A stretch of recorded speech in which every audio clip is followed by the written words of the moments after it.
نصیب کیسا بھی ہو، نماز اور قرآن سے مدد لے کر اللہ سے جو مانگو ضرور ملتا ہے۔ جب ساری دنیا منہ پھیر لیتی ہے تو اس وقت بھی اللہ آپ کے ساتھ ہوتا ہے۔ نماز کی تو وہ شان ہے جو روک دیتی ہے طواف کعبہ کو، تو تیرے کاروبار کی کیا اوقات ہے جس کے لیے تو چھوڑ دیتا ہے نماز کو۔ ہر ٹوٹی ہوئی امید مجھے میرے اللہ سے جوڑتی ہے۔ انسان کو ہر حال میں راضی رضائے الہی رہنا چاہیے اور صبر و شکر سے کام لینا چاہیے۔ صبر کرنے سے ہی اعلیٰ مقامات عرفان حاصل ہوتے ہیں۔ کچھ دولت پہ ناز کرتے ہیں، کچھ صورت پہ ناز کرتے ہیں۔ جن کے ہاتھوں میں دامن مصطفیٰ صلی اللہ علیہ وآلہ وسلم ہو، وہ امتی ہونے پہ ناز کرتے ہیں۔ نیت کتنی بھی اچھی ہو، دنیا تم کو تمہارے دکھاوے سے جانتی ہے، اور دکھاوا کتنا بھی اچھا ہو، اللہ تم کو تمہاری نیت سے جانتا ہے۔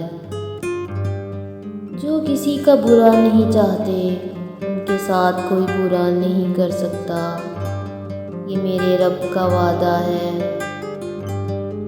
رسول اللہ صلی اللہ علیہ وآلہ وسلم نے ارشاد فرمایا، جو مومن لگاتار بیمار رہے اس کو بخش دیا جاتا ہے۔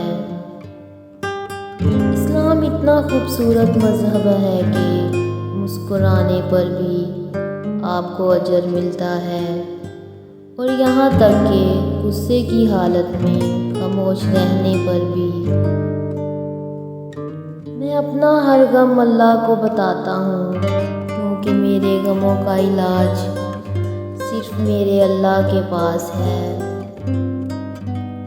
جب اللہ تمہیں کنارے پر لا کھڑا کر دے تو اس پر کامل یقین رکھو، کیونکہ دو چیزیں ہو سکتی ہیں، یا تو وہ تمہیں تھام لے گا یا تمہیں اڑنا سکھا دے گا۔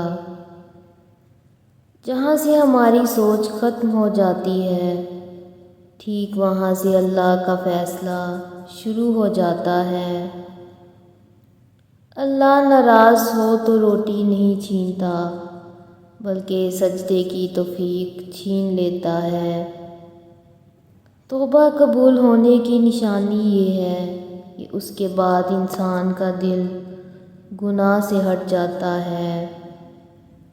باپ کے سامنے اونچا نہ بولنا، ورنہ اللہ تم کو نیچا کر دے گا۔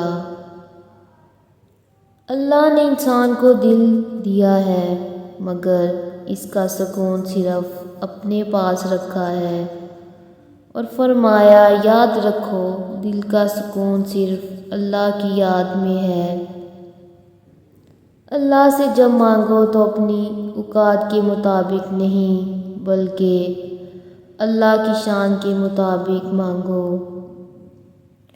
قرآن پڑھتے ہوئے ایسا لگتا ہے کہ جیسے وہ دلاسا دے رہا ہو کہ میں ہوں نہ تمہارے ساتھ،